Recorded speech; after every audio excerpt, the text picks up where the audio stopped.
Y chromosome खतरे में आ गया और आप सभी को पता है कि वाई क्रोमोसोम की भविष्य में वाई क्रोमोसोम धीरे धीरे खत्म हो सकता है। बच्चा लड़का होगा या लड़की, ये पूरी तरीके से पिता के शुक्राणु पर निर्भर करता है। लड़कियां पैदा होंगी, पुरुष खत्म हो जाएंगे, ये भी आपके मन में सवाल आ रहा है, क्योंकि पुरुष के निर्माण के लिए वाई क्रोमोसोम जरूरी है। लड़के दारू शराब का सेवन करे, सिगरेट पी रहे, तंबाकू पी रहे, ये उनके शरीर के लिए नुकसानदेह है। नमस्कार दोस्तों, आप सभी का स्वागत है निधि मैम साइंस चैनल पर। हमें आपकी बायो टीचर निधि मैम और लेकर आए ताजा खबर। आज की ताजा खबर में है कि वैज्ञानिकों ने शोध करके ये बताया है कि वाई क्रोमोसोम खतरे में आ गया और आप सभी को पता है कि वाई क्रोमोसोम मेल के निर्माण के लिए यानी नर संतान के निर्माण के लिए कितना जरूरी। अगर वाई क्रोमोसोम नहीं रहा तो पुरुष नहीं बनेंगे, यानी धरती पर एक खतरा। याद रखिएगा, अब पुरुषों की संख्या में हमको कमी दिखाई देगी क्योंकि वाई क्रोमोसोम खतरे में आ चुका। अब सोचो कि मैम वाई क्रोमोसोम का संबंध पुरुष से कैसे है, और अगर वो खतरे में है तो पुरुष क्यों नहीं पैदा होगा।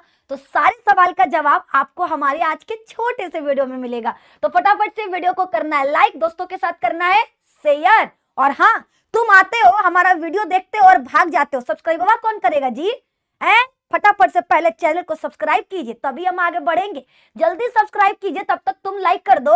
तुम जो बैठे हुए हो लाइक करिए, ठीक है। अब हम बढ़ते हैं आगे की तरफ। देखिए, अगर बात करते हैं क्रोमोसोम का, तो मेरे दोस्त आप सभी को बता दें, है ना, मानव में लिंग के निर्धारण के लिए एक्स और वाई क्रोमोसोम आवश्यक होता है, ठीक है। एक मेल और अगर एक फीमेल की बात करें, एक मेल और फीमेल की बात करें तो दोनों में 46 गुणसूत्र यानी संख्या में 23 जोड़ी गुणसूत्र पाया जाता है। ये गुणसूत्र क्या करते हैं? लिंग का निर्धारण करते हैं, जेंडर डिटर्मिनेशन में मदद करते हैं और इवोल्यूशन का विज्ञान है। यानी सिंपल सा कि हम आज के छोटे से वीडियो में आपको बताने वाले हैं कि भविष्य में वाई क्रोमोसोम धीरे धीरे खत्म हो सकता है, यानी भविष्य में हो सकता है कि सिर्फ लड़की ही पैदा हो, लड़के पैदा न हो, बिकॉज वाई क्रोमोसोम खतरे में आ चुका है। अब सवाल है कि मैम ये खतरे में क्यों आया? तो जैसा कि हमने कहा कि एक मनुष्य के शरीर में 46 क्रोमोसोम यानी संख्या में 23 गुणसूत्र पाया जाता है, जिनमें से 44 गुणसूत्र यानी 22 जोड़े गुणसूत्र को ऑटोसोम यानी समजात गुणसूत्र कहते हैं, जो लड़का और लड़की दोनों में सेम होता है। हमारे आपके सास के, ससुर के, ननद के, भौजाई के, देवर के, जेठान के, जेठ के, अरे सबही के शरीर में, तुम्हारे वाले, तुम्हारी वाली, सबके शरीर में 46 क्रोमोसोम पाए जाएंगे। अगर जोड़ी में बोलेंगे तो 23 जोड़ी।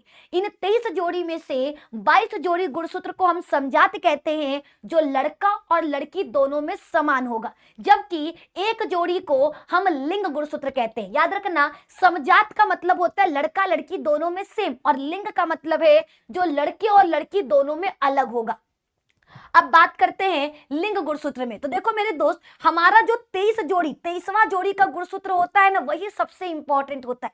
ये निर्धारित करता है कि होने वाला संतान लड़का होगा या लड़की होगा। अगर किसी भी पुरुष में डबल एक्स क्रोमोसोम, ठीक है, याद रखना 23 जोड़ी गुणसूत्र है, 22 जोड़ी तो लड़का लड़की दोनों में समान है। अंतिम का जो एक जोड़ी गुणसूत्र होता है वो लड़के और लड़की का अलग होता है। अगर अंतिम लिंग गुणसूत्र डबल एक्स होगा, इसका मतलब वो महिला होगी, ठीक है। महिलाओं में दोनों लिंग गुणसूत्र एक्स होते हैं, दोनों समान होता है। लेकिन अगर बात करें पुरुष का, तो पुरुष का लिंग गुणसूत्र एक्स और वाई होता है।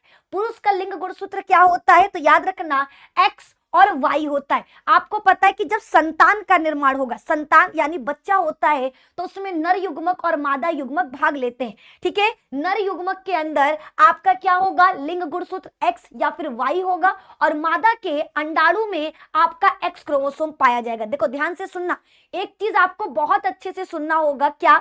महिला के शरीर में हर महीने एक अंडा बनता है, और उसके अंडे में क्या पाया जाएगा? एक्स लिंग गुणसूत्र। देखिए, ये आपको पहले समझना होगा। हमने कहा एक महिला है, महिला के शरीर का लिंग गुणसूत्र क्या होता है? Double x. महिला के शरीर का लिंग गुणसूत्र क्या होगा? डबल एक्स होगा, ठीक है। महिला जब क्या बनाती है? मादा युग्मक, तो मादा युग्मक में केवल आधा ही जाता है गुणसूत्र।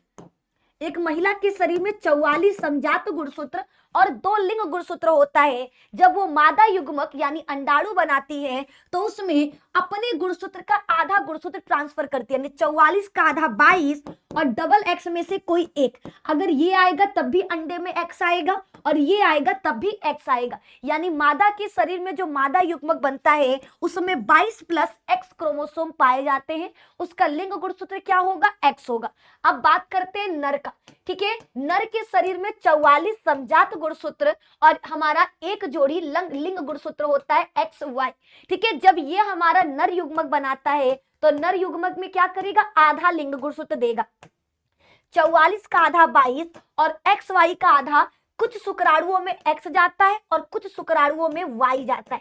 ठीक है, लड़कों में 2 तरह का शुक्र, लड़कियों में जितना भी अंडा बनेगा उसमें 22 प्लस एक्स क्रोमोसोम होंगे, जबकि लड़के में जितने भी शुक्राणु बनेंगे उनमें 22 प्लस एक्स और 22 प्लस वाई वाले शुक्राणु देखने को मिलेंगे। तो अगर पुरुष का एक्स वाला शुक्राणु, एक्स लिंग गुणसूत्र वाला शुक्राणु लड़के से मिलेगा तो क्या बनेगा? हमारा लड़की बनेगी। जब पुरुष का एक्स लिंग गुणसूत्र वाला शुक्राणु महिला के अंडे से मिलेगा तो एक्स और एक्स डबल एक्स यानी लड़की बनेगी। और वहीं पर अगर पुरुष का वाई वाला शुक्राणु महिला के अंडे से मिलेगा तो क्या बनेगा? नर बनेगा, क्योंकि नर के लिए एक्स वाई लिंग गुणसूत्र जिम्मेदार होता है। तो सरल भाषा में हमने आपको बताया कि लड़कों में 2 तरह का शुक्राणु बनता है, एक्स लिंग गुणसूत्र वाला और वाई लिंग गुणसूत्र वाला। अगर पुरुष का एक्स शुक्राणु महिला के अंडे से मिलता है तो लड़की बनता है, और अगर पुरुष का वाई शुक्राणु महिला के अंडे से मिलेगा तो क्या बनेगा? लड़का बनेगा। ये सभी को याद रखना,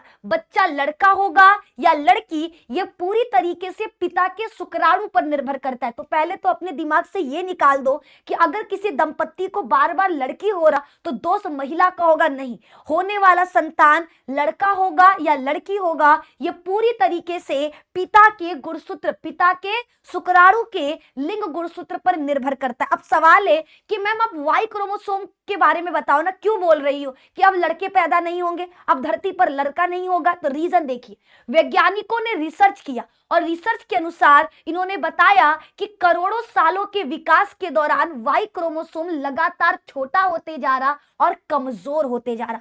लगभग 16.6 करोड़ साल पहले एक्स और वाई क्रोमोसोम का आकार और उनमें जीनों की संख्या बिल्कुल बराबर थी। वैज्ञानिकों ने रिसर्च किया और रिसर्च करके उन्होंने बताया कि धीरे धीरे जो पुरुष के शरीर में वाई शुक्राणु है जिसकी वजह से लड़का पैदा होता है वो कमजोर होते जा रहा और छोटा होते जा रहा। उन्होंने बताया कि 16.6 करोड़ वर्ष पहले वाई क्रोमोसोम का आकार बिल्कुल एक्स के बराबर था। जितने जीन हमारे एक्स क्रोमोसोम पर थे उतने ही वाई क्रोमोसोम पर पाए जाते थे, लेकिन आज एक्स क्रोमोसोम के पास लगभग 900 से 1000 जीन पाए जाते हैं, जबकि वाई पर मात्र 55 जीन उपस्थित है। सोचो, एक समय ऐसा था जब एक्स और वाई दिखने में एक जैसे थे, उनमें जीनों की संख्या भी एक जैसी थी, लेकिन अब हमारा एक्स गुणसूत्र पर जीनों की संख्या 900 से 1000 है, जबकि वाई गुणसूत्र पर जो जीनों की संख्या है वो 55 हो गया। हमारा वाई क्रोमोसोम धीरे धीरे छोटा भी होते जा रहा, कमजोर भी होते जा रहा और जीनों की संख्या कम भी होती जा रही है। ठीक है, ये आपको याद रखना। अब सवाल है कि मैम कारण, एक्स क्रोमोसोम जोड़े में होने के कारण खुद को रिपेयर कर लेता है, जबकि वाई क्रोमोसोम, ठीक है, वाई क्रोमोसोम अकेला होता है। ठीक है, लड़की में लिंग गुणसूत्र क्या है? डबल एक्स है। अब दोनों एक्स एक्स है, अगर ये खराब होता है तो इससे ठीक करवा लेता है, ये खराब है तो इससे, दोनों एक दूसरे के साथ क्या करते हैं? मिल करके एक दूसरे को ठीक कर लेते। लेकिन पुरुष का लिंग गुणसूत्र क्या होता है? एक्स और वाई दोनों अलग अलग है। पुरुष में वाई क्रोमोसोम क्या होता है? बिल्कुल अकेला होता है। तो इसलिए यह अपनी कमियों को सुधार नहीं पाता और धीरे धीरे अपने जीनों को खो देता है। और सबसे इंपॉर्टेंट चीज आपको जो बताना है कि अब लड़कियां ही क्यों पैदा होंगी। वैज्ञानिकों ने तो कह दिया कि अब सिर्फ लड़की पैदा होने वाली, रीजन क्या है? तो वैज्ञानिकों का अनुमान है कि अगर इसी रफ्तार से वाई क्रोमोसोम के जीन खत्म होते रहे तो अगले 46 लाख वर्षों यानी 4.6 मिलियन वर्षों में वाई क्रोमोसोम पूरी तरह से गायब हो जाएगा। और अगर वाई क्रोमोसोम गायब हो गया तो क्या सिर्फ लड़कियां पैदा होंगी, पुरुष खत्म हो जाएंगे? ये भी आपके मन में सवाल आना चाहिए, क्योंकि पुरुष के निर्माण के लिए वाई क्रोमोसोम जरूरी है। तो अगर धीरे धीरे जिस रफ्तार से वाई क्रोमोसोम छोटा, कमजोर और जीनों की संख्या उस पर कम होती जा रही है, वैज्ञानिकों का मानना है कि 46 लाख वर्षों के बाद पूरी तरीके से वाई क्रोमोसोम खत्म हो जाएगा। तो आपके मन में सवाल होना चाहिए कि क्या मैम फिर सिर्फ लड़की पैदा होंगे? तो नहीं, प्रकृति हमेशा कोई ना कोई रास्ता निकाल लेता है। एग्जाम्पल देंगे, कुछ चूहे, जैसे जापान के कांटेदार चूहे जिनको स्पाइनी रैट्स कहते हैं, उनमें भी वाई क्रोमोसोम पूरी तरह गायब हो चुका है, फिर भी उसमें नर पैदा होते हैं। उनके शरीर में किसी दूसरे क्रोमोसोम ने लिंग तय करने का काम क्या कर लिया, संभाल लिया। तो अगर आपको ये लग रहा कि वाई क्रोमोसोम अगर खत्म हो जाए तो क्या लड़के पैदा नहीं होंगे, तो एक चीज बता देते, ऐसा नहीं है। हमारा जो प्रकृति है ना, वो कोई ना कोई रास्ता निकाल लेता है। जैसे एग्जाम्पल में हमारा कांटेदार चूहा है, इनमें भी वाई क्रोमोसोम खत्म हो गया, तो क्या नर चूहे पैदा नहीं हो रहे, क्योंकि इनके बाकी गुणसूत्रों में से एक गुणसूत्र ने क्या किया, लिंग निर्धारण की जिम्मेदारी उठा ली। वो क्या करने लगा, लिंग का निर्धारण करने लगा, इसीलिए नर चूहे भी पैदा हो रहे। तो हो सकता है आगे चलकर पुरुषों में भी कोई दूसरा गुणसूत्र लिंग के निर्धारण की जिम्मेदारी उठा ले। लेकिन अब आपके मन में सवाल होना चाहिए कि मैम आखिर वाई क्रोमोसोम खतरे में क्यों है, आखिर वाई क्रोमोसोम छोटा क्यों हो रहा? तो दिक्कत है लड़कों का जो डेली लाइफ का रूटीन है वो बिगड़ चुका, सोने का टाइम फिक्स नहीं, उठने का टाइम फिक्स नहीं, वो अपने डेली रूटीन को क्या कर चुके, सत्यानाश कर चुके। तो कहीं ना कहीं आपका लाइफ स्टाइल आपके क्रोमोसोम पर प्रभाव डाल रहा, जिसकी वजह से आपको क्या देखने को मिल रहा, वाई क्रोमोसोम कमजोर होता हुआ दिखाई दे रहा। दूसरा, लड़के दारू शराब का सेवन कर रहे, सिगरेट पी रहे, तंबाकू पी रहे, ये उनके शरीर के लिए नुकसानदेह है, ये उनके आनुवांशिक पदार्थ के लिए नुकसानदेह, और इस वजह से उनको वाई क्रोमोसोम में भी खतरा देखने को मिल रहा। तो ये सब कहीं ना कहीं पुरुषों के लाइफस्टाइल और उनके जो गंदे खाना और पीने के वजह से भी हो रहा। तो अगर आप चाहते हो कि वाई क्रोमोसोम बना रहे, तो इसके लिए आपको क्या करना होगा, अपने लाइफस्टाइल को सुधारना होगा, तंबाकू, सिगरेट, दारू, इन सब से बचना होगा। ठीक है, हाल फिलहाल या कुछ हजार सालों में ऐसा कुछ नहीं होने वाला, एक बहुत टाइम लगेगा, 46 लाख वर्ष लगेंगे वाई क्रोमोसोम को पूरी तरह से खत्म होने में। ठीक है, विज्ञान के अनुसार भले ही भविष्य में वाई क्रोमोसोम खत्म होने वाला हो, लेकिन इंसानों में नर का अस्तित्व खत्म नहीं होगा, बल्कि लिंग निर्धारण का जैविक तरीका बदल जाएगा। तो बहुत सारे लोग बोल रहे कि अब लड़का पैदा नहीं होगा, हमने भी स्टार्टिंग में आपको डराया था, बट आपको हमने पूरा चीज बता दिया कि आखिर वैज्ञानिक क्यों कह रहे कि लड़के पैदा नहीं होंगे, और हमारा प्रकृति क्यों कह रहा कि भैया आगे चलकर लड़के पैदा होंगे। ये दोनों चीजें हमने आपको बहुत अच्छे से समझा दिया। आई होप आप लोगों को ये सारे टॉपिक्स क्लियर हो, आपको समझ में आ गया हो। वीडियो पसंद आए तो प्लीज लाइक करना, और ऐसे ही इंफॉर्मेटिव जानकारी के लिए हमारे चैनल को सब्सक्राइब कर लीजिएगा। और भैया बायो पढ़ना है तो कहीं नहीं जाना है, सिर्फ और सिर्फ निधि मैम के क्लास में आना है। मिलते हैं नेक्स्ट वीडियो में, तब तक ख्याल रखो, मस्त रहो, हमारी क्लासेस में आते रहो। जय हिंद, जय भारत, धन्यवाद।